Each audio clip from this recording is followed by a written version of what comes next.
أعوذ بالله من الشيطان الرجيم بسم الله الرحمن الرحيم الحمد لله رب العالمين وصلى الله على سيدنا محمد وآله الطاهرين.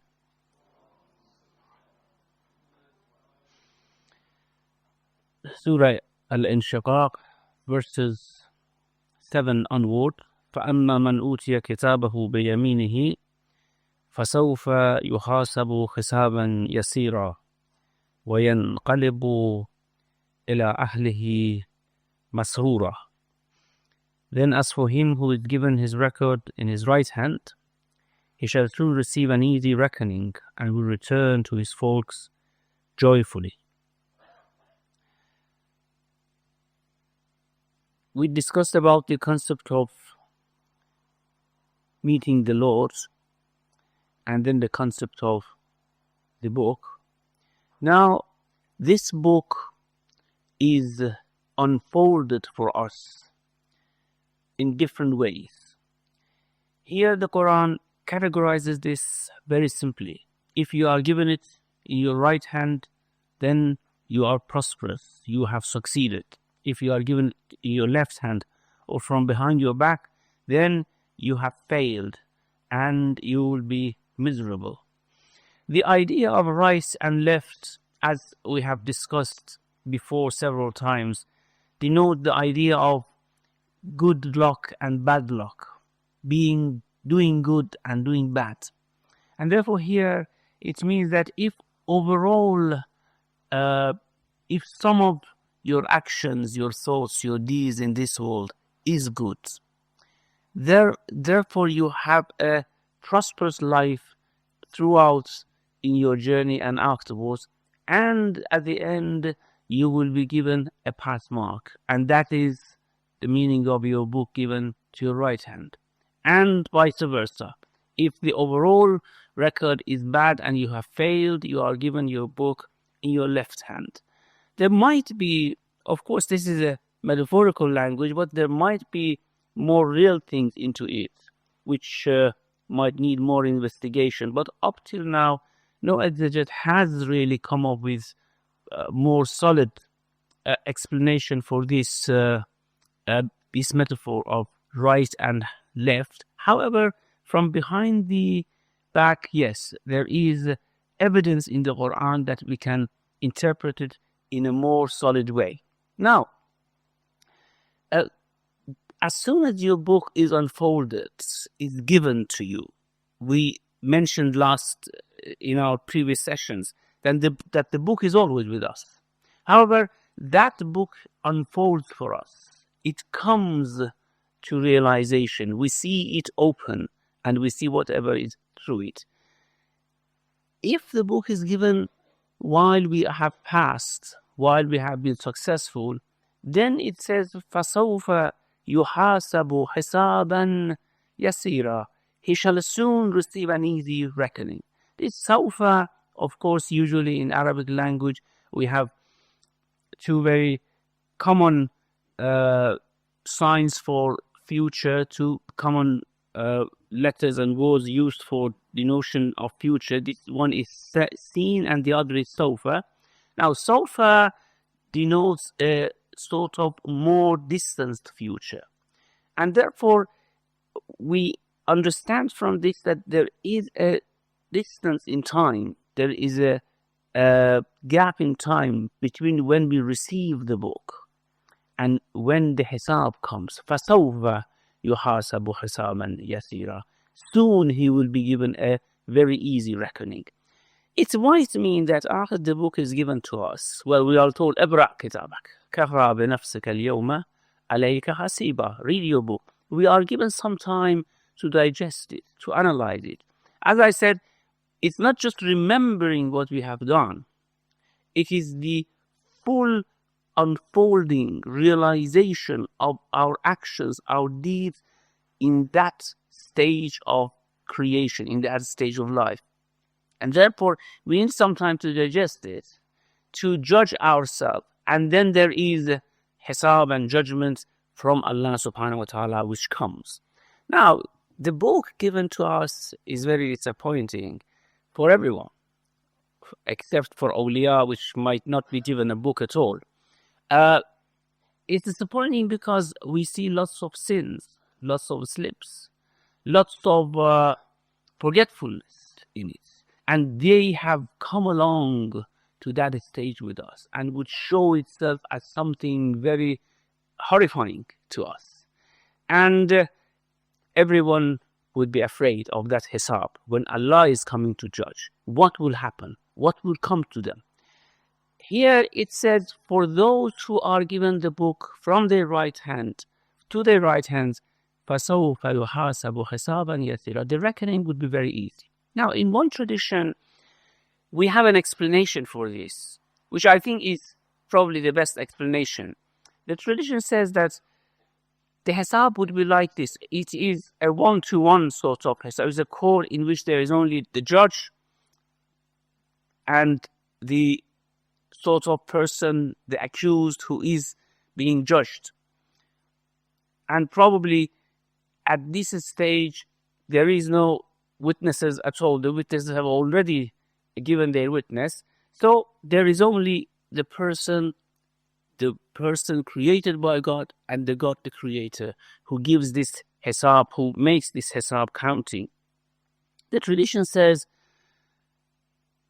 Allah subhanahu wa ta'ala will say, my servants, Abdi, you did such and such, in such and such day, such and such time, such and such moment. And the person says, yes, I'm shameful. And again, all these are mentioned one by one. And the person says, yes, I'm shameful. I'm ashamed for what I did. And then Allah says, okay, go. I turn all these wrongdoings, sayyi'ats, to good things, to hasanat. You will enjoy it when you see. Have a look again. Have another look in your book now. And when the person gives another look to the book, he would be amazed, or she would be amazed. How come everything is now clear? Everything is nice. Even the sins I did have now turned into hasanats. And this is, of course, this goes under the verse, فَأُولَٰئِكَ يُبَدِّلُ اللَّهُ سَيِّئَاتِهِمْ حَسَنَاتٍ. Allah would change the sayyi'at to hasanat. And then when the person returns, there's an idea of going to this church alone and then returning from him and seeing everyone and being seen by everyone again. So there's a disappearance of the person on that day where no one can see him anymore and he can see no one anymore. It's only him and God. And then there's a return of that person. And that person, after this book is given to him, it becomes part of his existence. Because that book was the book of his existence, his personality. And then everyone can see that book. Can see that the book is quite clear, white. Everything in it is beautiful, nice. Nothing wrong is in it. And therefore, this person, as we have in Surah Haqqa, فَيَقُولُ هَا اقْرَأُوا كِتَابِيَهْ. When he returns, he asks everyone to come and look at him. Look at his book. It's very nice. It's very beautiful. No sin, nothing to cover anymore. And this is the meaning, according to that tradition, فَسَوْفَ يُحَاسَبُ حِسَابًا يَسِيرًا. He will be given a very easy judgment, a very easy counting. And that easy counting is more than what we would expect, what one would expect, changing evil to good. So, if the book is given while a person is in that state, overall is good. And this is for mu'mineen, of course. In many, many verses we have, this is for mu'mineen.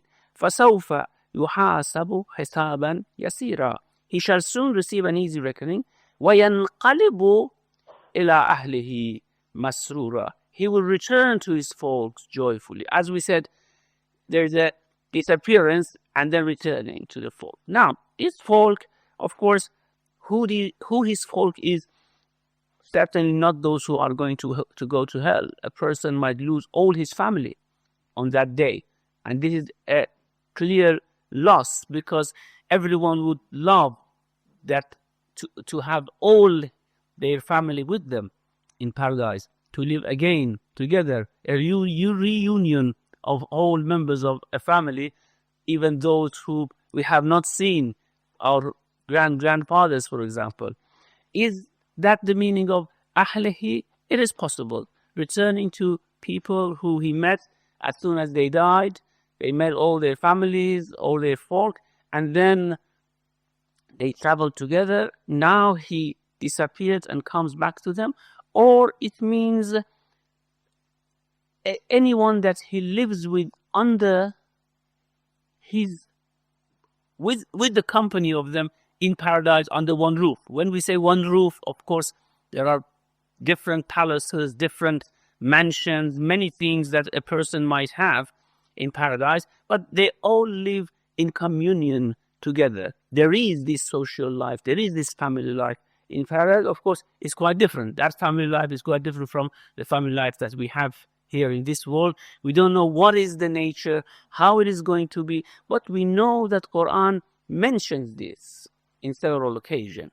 وَالَّذِينَ آمَنُوا وَاتَّبَعَتْهُمْ ذُرِّيَّتُهُمْ بِإِيمَانٍ أَلْحَقْنَا بِهِمْ ذُرِّيَّتَهُمْ. Those who believe and their progeny has also followed them in faith. Then, of course, we will rejoin them together in paradise. The dhurriyatum, the progeny, will come back to them.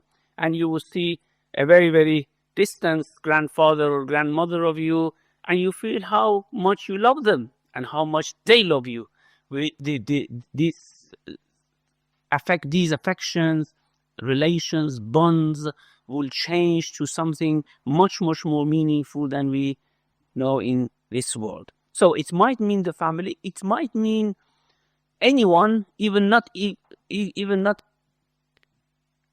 if not one member of the family could make it to paradise, there is still a big communion for him from or for her from people who will join them from this world, or the creatures which are created in paradise for them. So ينقلب إلى أهله مسرورا, certainly to paradise. وأما من أوتي كتابه وراء ظهره. But as for him who is given his record from behind his back, this is بشماله, of course.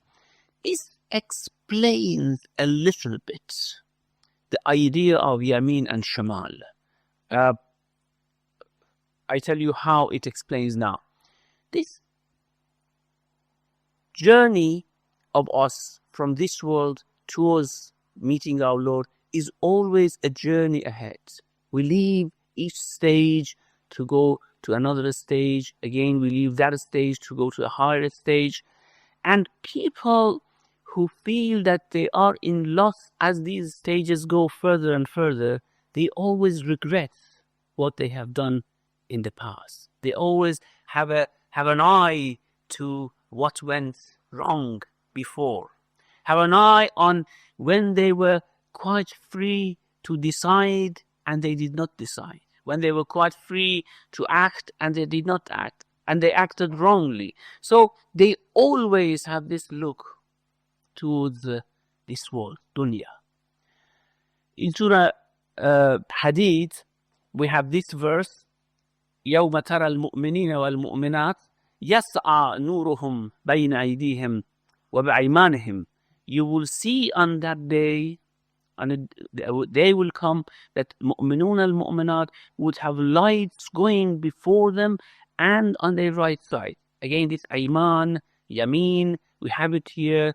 They are always looking forwards, not backwards. Mu'minun always are looking forward, because the light, what they have done, their personality always sheds light, projects forward to go and see the Lord and then to go to paradise. يَسْعَى نُورُهُمْ بَيْنَ أَيْدِيهِمْ وَبِأَيْمَانِهِمْ بُشْرَاكُمُ الْيَوْمَ جَنَّاتٍ تَجْرِي مِنْ تَحْتِهَا الْأَنْهَارُ.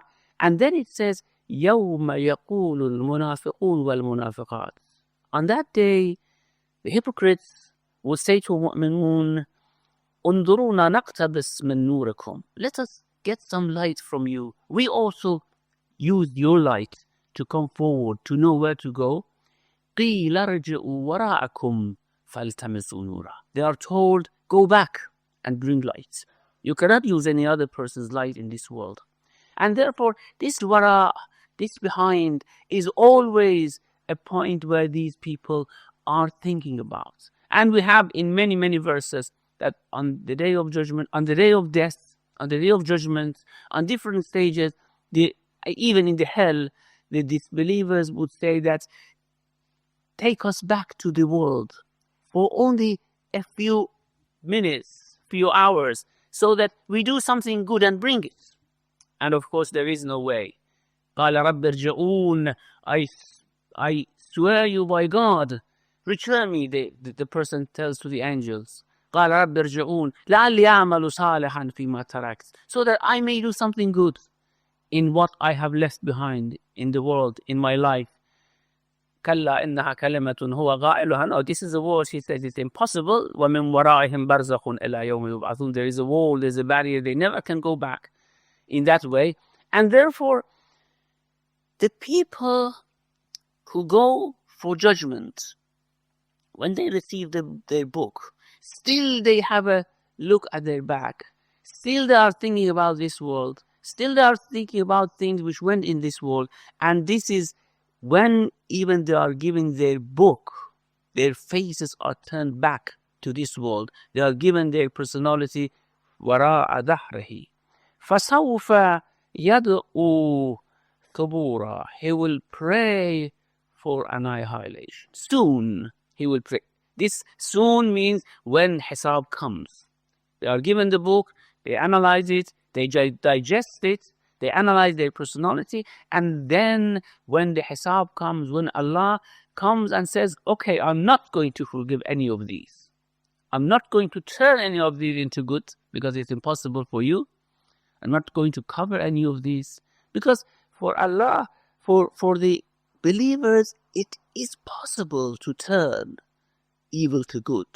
As we said before, Allah will forgive and forgive and forgive as long as it is possible, as long as the sin and evil has not become part of our personality. بَلَى مَنْ كَسَبَ سَيِّئَةً وَأَحَاطَتْ بِهِ خَطِيئَتُهُ فَأُولَٰئِكَ أَصْحَابُ النَّارِ هُمْ فِيهَا خَالِدُونَ. Anyone who has done something wrong, who has earned evil, and the evil of this evil has surrounded them in a way that it is impossible for it to be separated from them, then of course they will go to hell. Now, here, as soon as he sees that it is impossible for him to get rid of these consequences, and usually these consequences are the Hisab itself. It's just, when we go to Hisab, we just hope that Allah would cover those consequences. And that is the easy reckoning, if Allah does it.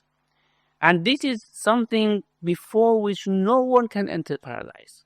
You have seen, reading the Quran, in many, many different verses of the Quran, for the people who want to go to paradise, Allah mentions before يُكَفِّرُ اللَّهُ عَنْهُمْ سَيِّئَاتِهِمْ. Allah would cover for them their evils. Cover for them their evils perpetually. The actions that we do, the way we think, the way we intend, all of these would have real existence outside us. We don't see them. And this would form our book.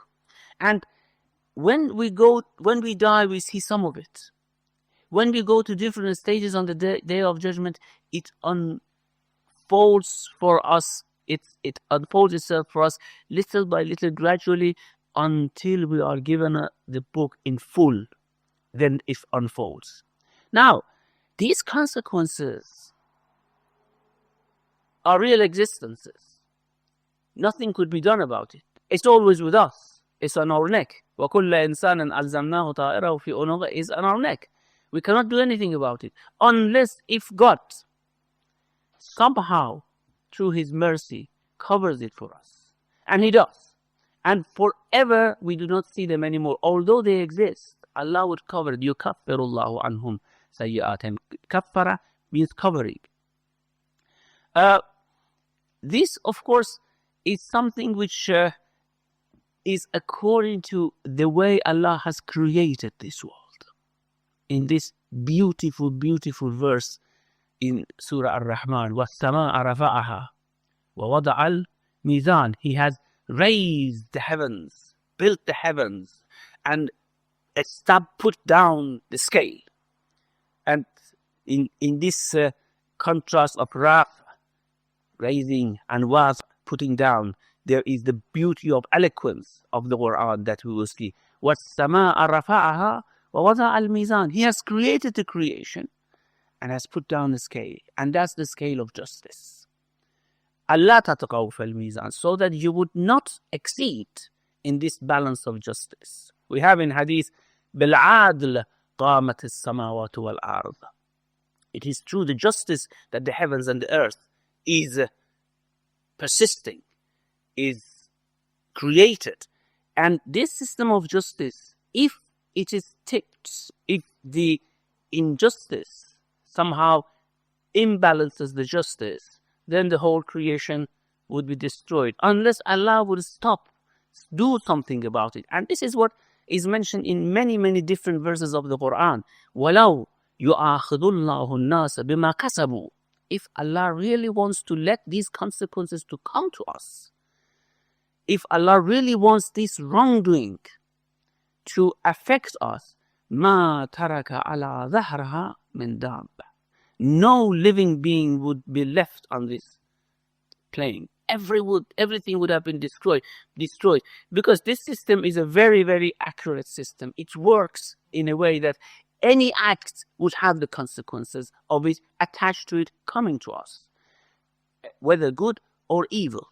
مَا أَصَابَكُم مِّن مُّصِيبَةٍ. Whatever inflicts you on this earth, فَبِمَا كَسَبَتْ أَيْدِيكُم, is the outcome of what you do, either personally or communally, as a community.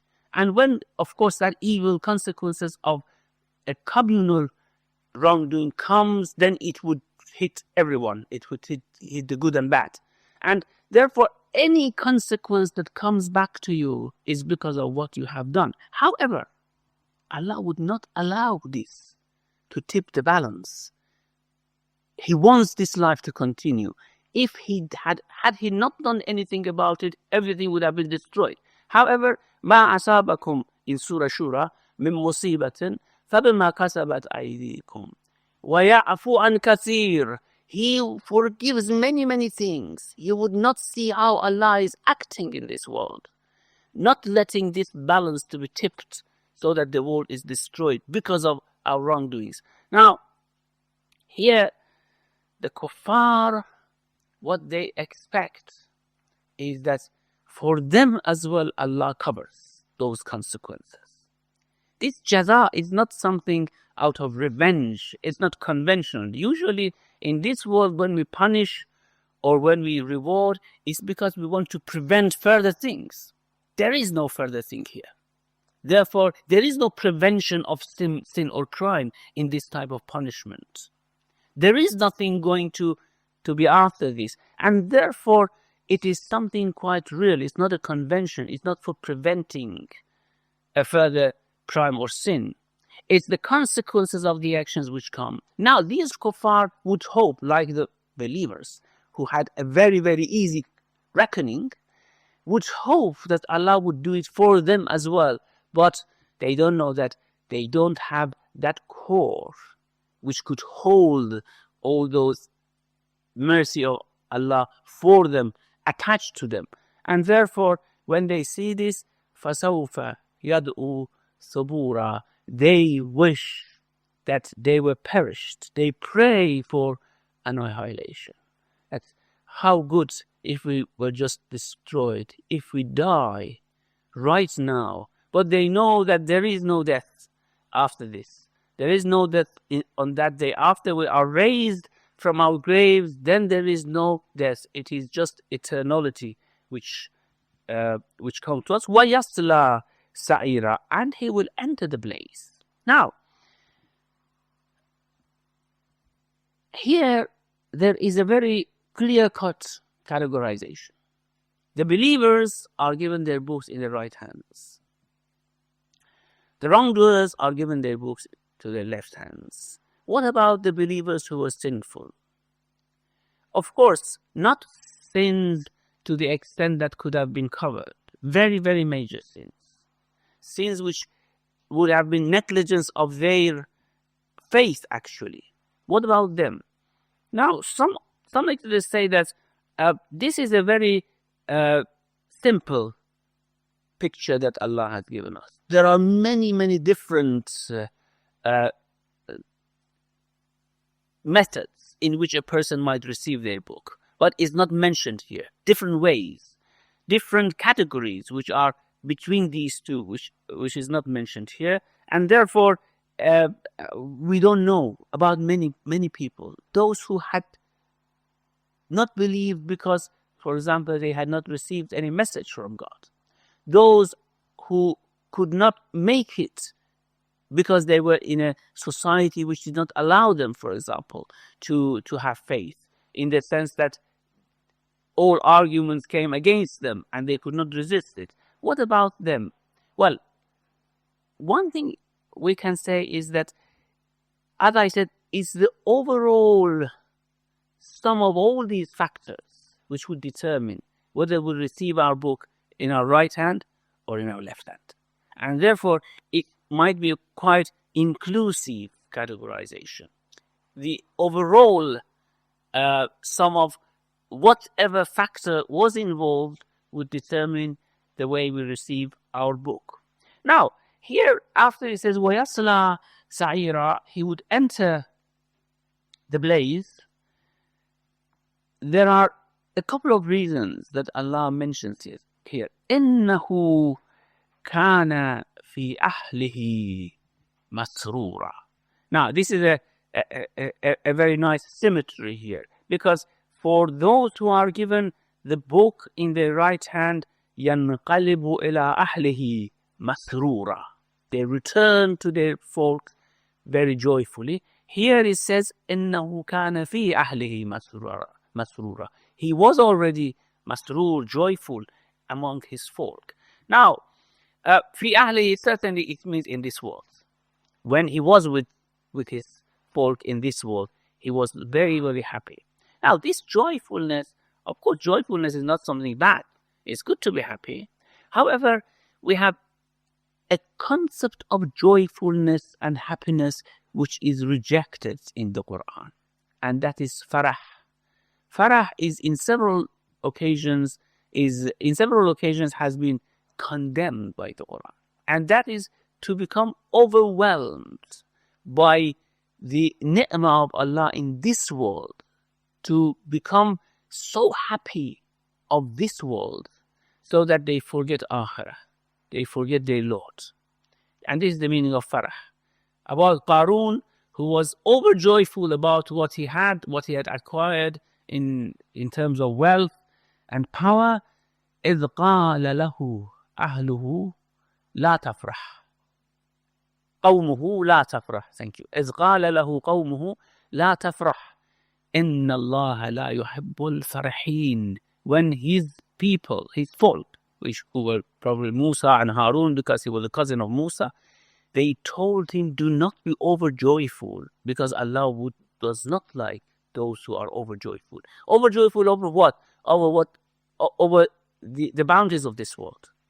Because that would block the way to think about Akhirah, to think about other things. And here it says, this person has the same attitudes in this world. Now, from what we really gather in different instances where the Ashabul Nar, people of the hell, are explained to us, we realize that these are not ordinary sinners. These are really, really evil people who go to perpetually live in hell, unless something might happen and the evil could have been separable from their souls, and so that they could come out of it. إِنَّهُ كَانَ فِي أَهْلِهِ مَسْرُورًا. Indeed, he used to be joyful among his folk. إِنَّهُ ظَنَّ أَن لَّن يَحُورَ. Two reasons. And I think these two reasons are quite enough for someone to go to hell. first of all, to be overwhelmed by this world, forgetting the hereafter, and then to reject a judgment, which is part of our fitrah, to reject a return to God and to be resurrected, which is again something, a knowledge Allah has somehow tuned to our nature, has made it part of human nature. Many of us believe in the Day of Judgment without knowing why. Believe in a judgment, believe that Allah is watching. And this is something very, very deep installed in human inner nature.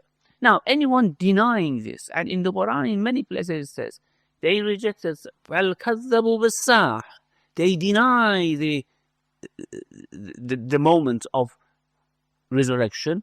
وَأَعْتَدْنَا لِمَنْ كَذَّبَ بِالسَّاعَةِ سَعِيرًا, and we have prepared for anyone who denies that moment of resurrection a place.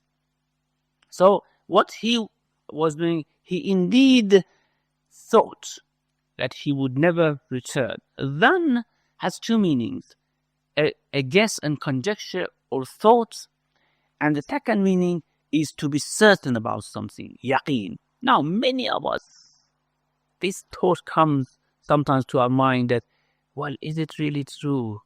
It's very improbable. It doesn't seem real. Is it really true? Are we going to be resurrected? Inshallah, Allah would forgive these for us, because these are the whispers of shaitan coming to our heart.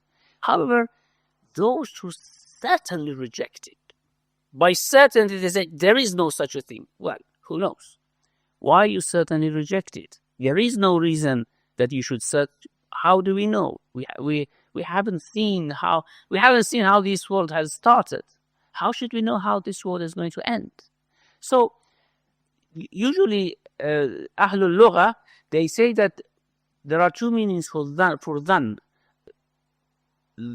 Dhannul ihtimal wa dhannul yaqeen. Dhannul ihtimal is just conjecture, probability. We usually think something might be the case. Dhannul yaqeen is used in the Quran usually for akhirah. And that means anyone who says, إِنِّي ظَنَنْتُ أَنِّي مُلَاقٍ حِسَابِيَهْ, I was certain that I was going to see my account, then they would go to paradise.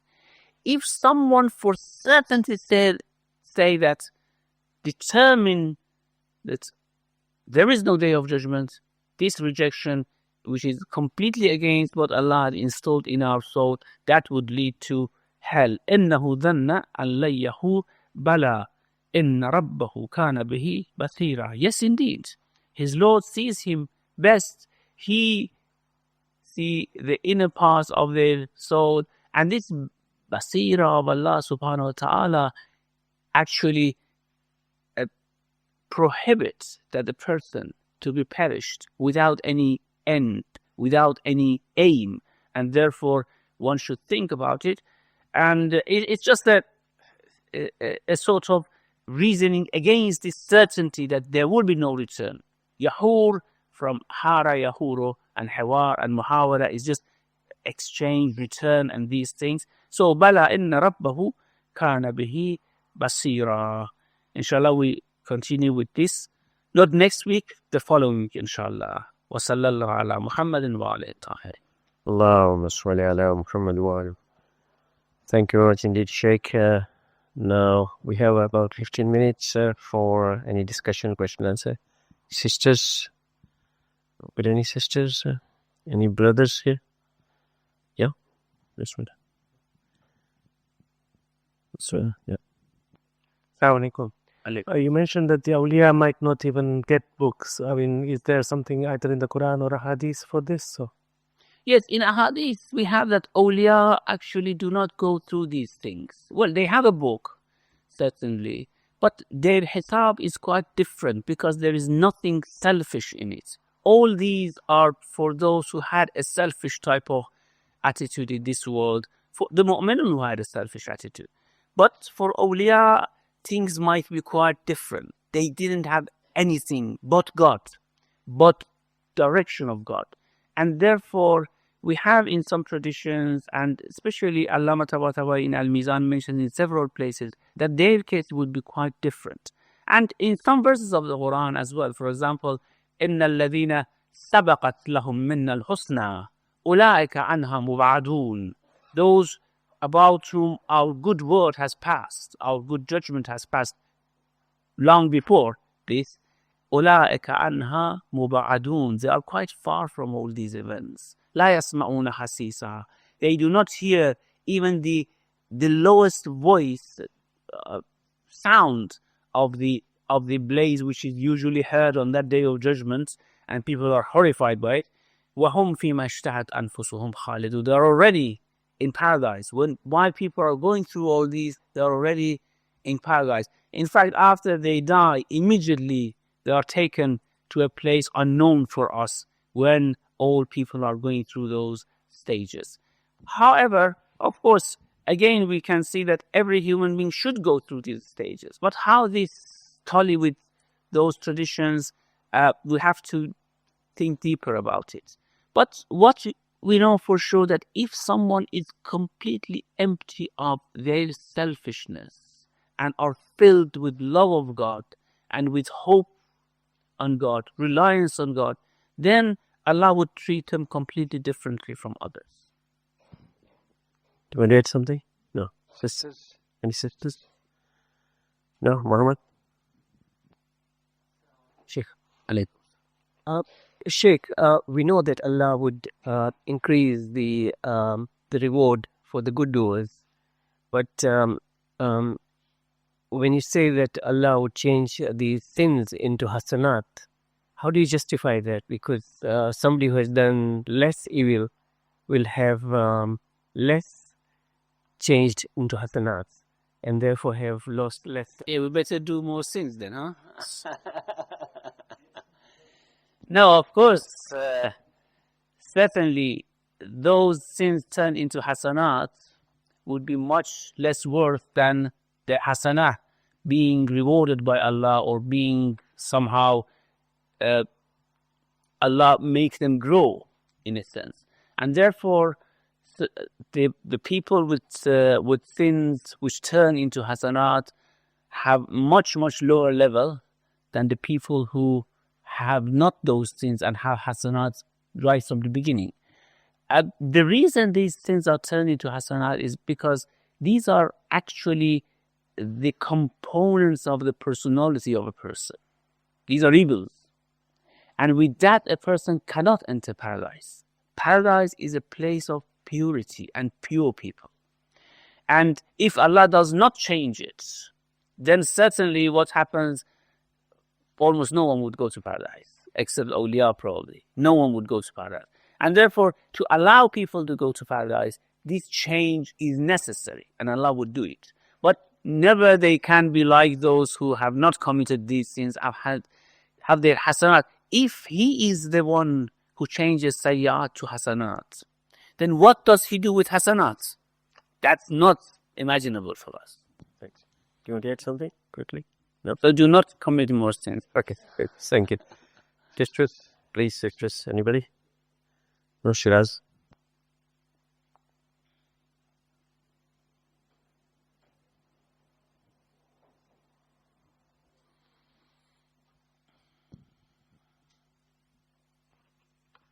Assalamu alaikum. Alaykum assalam. I have a two-part question over here. And I'm looking at it from the Sunni point of view, and clearly from the aspect that the accountability would mean that on your actions that you've performed. But we also understand that before you're born, your deeds are written for you. And how does that account for the actions? If your deeds are written, obviously then your actions would be based on those deeds. I understand also that, of course, you've also been given your own knowledge and brain, which would reflect on your actions, final actions, though the deeds may have been written, but whether you reflected upon your knowledge and refrained from those actions would mean that you would probably be accounted on those accounts. The second part of the question, of course, is why does Allah send people to earth with those deeds in the first place when he is going to take account of the people later on? Well, the simple answer is that this is not the case, or these are not written. And the whole confusion is because we cannot somehow make compromise between two things. One is that whatever goes in this world is by qada and qadar of Allah subhanahu wa ta'ala. And then the accountability, which needs the idea of justice. If everything is by qada and qadar of Allah subhanahu wa ta'ala, then why should we be accountable? So, because we cannot somehow make compromise between these two things, which both of them are right, then we come to such conclusion saying that all our deeds are already written, and therefore we cannot do anything about it. Now, Allah rejects this in the Quran in many, many different places, that you are accountable for what you do. This is ذَلِكَ بِمَا قَدَّمَتْ يَدَاكَ. This is what you have sent forward for yourself. وَأَنَّ اللَّهَ لَيْسَ بِظَلَّامٍ لِلْعَبِيدِ. We are not wrongdoers. We do not wrong anyone. If we accept this view that these are written and we only have to come to this world to realize it and go, then of course Allah is wronging everyone, because this is not justice. What comes in qada and qadar is that He has decreed that the creation should be like this. There is a piece in Dua Kumail, we were discussing this the other day in Hausa. The piece in Dua Kumail, which says that إلهي أجريت علي حكما اتبعت فيه هوى نفسي. You have ruled something, you have legislated something, but instead of me following it, I followed my desires. اتبعت فيه هوى نفسي ولم أحترس فيه من تزيين عدوي. I did not take my guards against my enemy, which just decorated all these things for me. فغرني بما أهوى. He misled me as he wished. وأسعده على ذلك القضاء.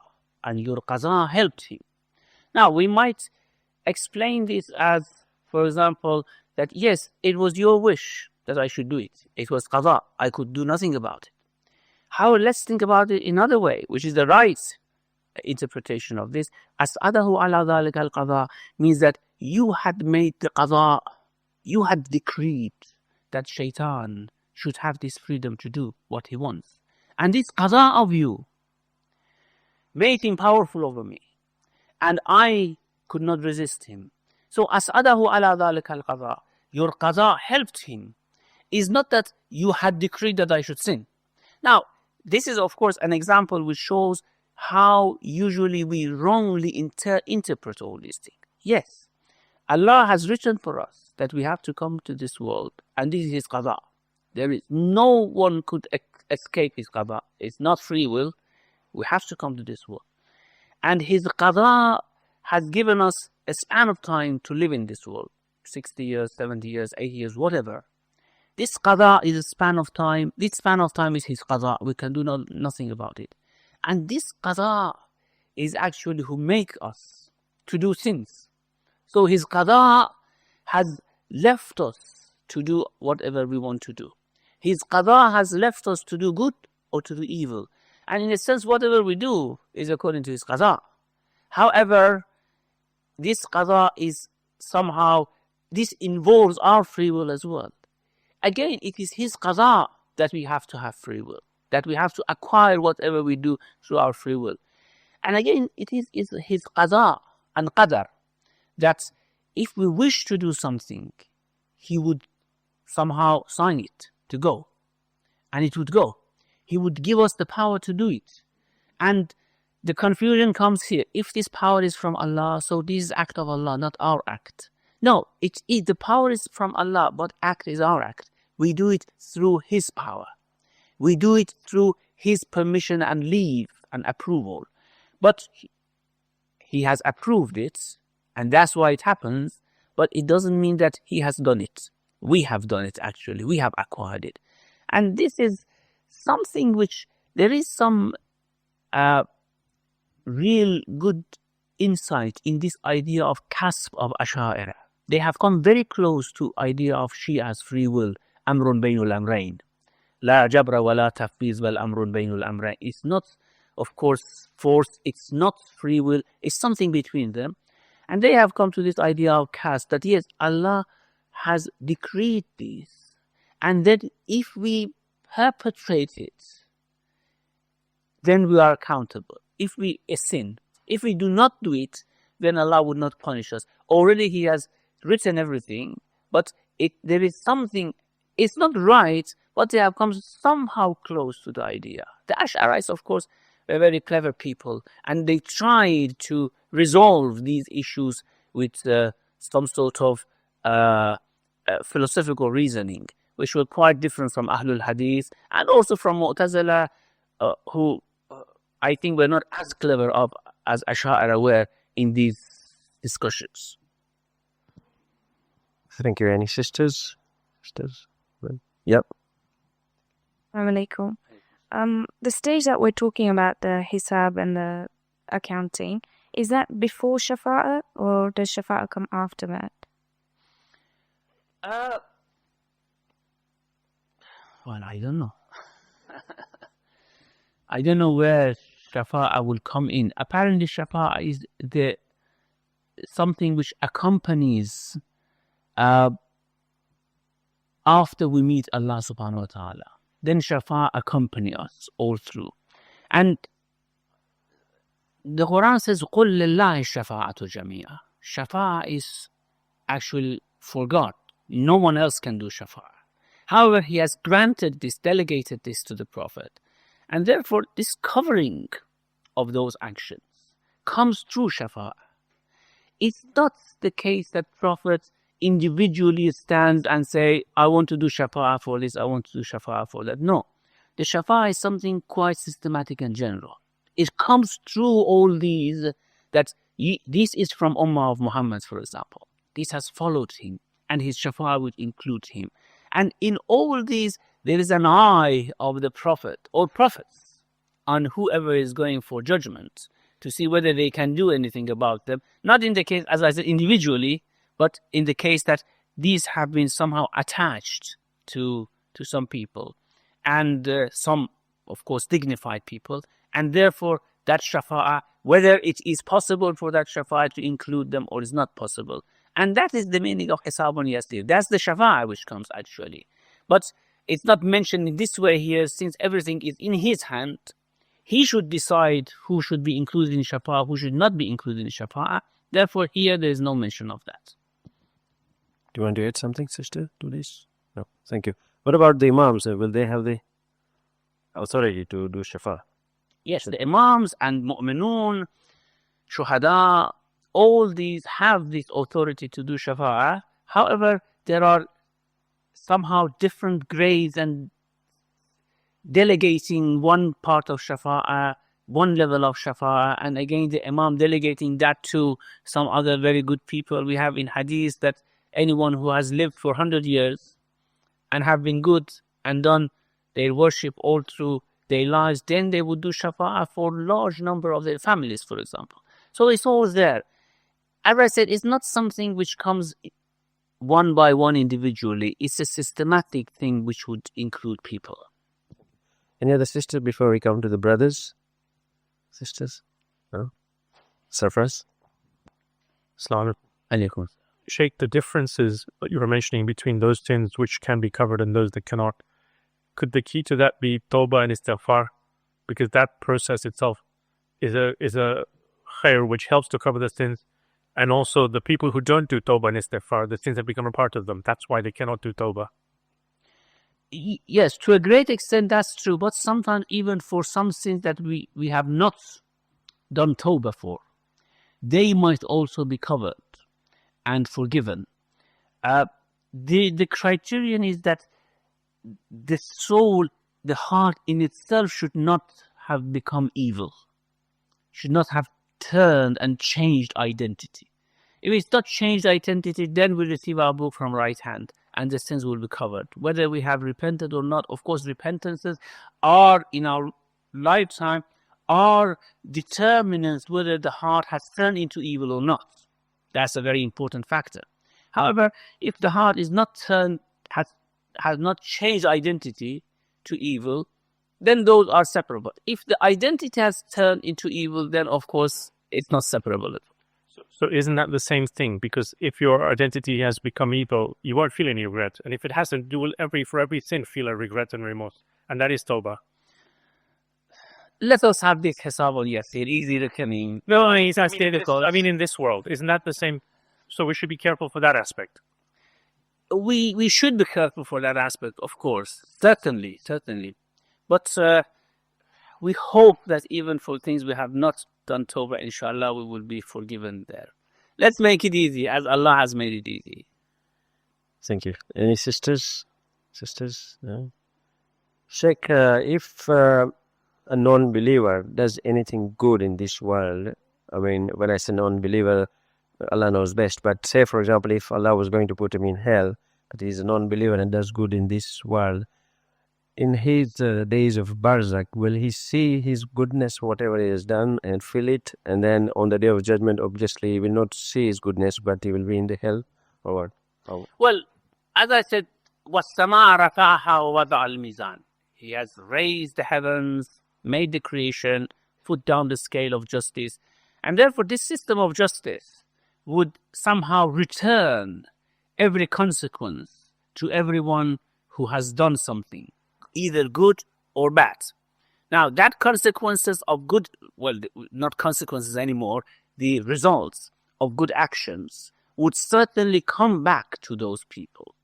However, at some stages, because these results and consequences, good and evil, which is the outcome of justice, is always with us in different stages. In this world, you do something good, you receive something good. Unless, for example, your life wouldn't be long enough to allow that, and you die and receive it later on. However, even in this world, we do something good, good comes to us. It comes to Barzakh in a different way. On the day of judgment, it comes in a different way. At one stage, Allah stops it for the disbelievers, as He stops consequences of evil for mu'minun. Why? Because these are the ones who are determined to go to hell. The evil is part of them. Those good consequences cannot be attached to them and go to hell with them. They are real existences. They cannot go to hell. And therefore Allah would destroy it to allow this person to go to hell. And let's think about it as real things. And this is what Allah has mentioned in different verses of the Quran. That Allah would, وَقَدِمْنَا إِلَى مَا عَمِلُوا مِنْ عَمَلٍ. We go forth towards whatever they have done. فَجَعَلْنَاهُ حَبَاءً مَنْثُورًا. We just destroy them and make them like a scattered dust, so they cannot benefit from it anymore. Okay, thank you very much. Any last point from sisters, anybody? No? Thank you very much indeed. Muhammad wa ali Muhammad salawat. Sheikh, happy Nowruz. I think it's the Nowruz. Yes, I'll talk next week, so inshallah. So in 2 weeks' time, inshallah. Thank you. Shukr. Muhammad wa ali Muhammad salawat.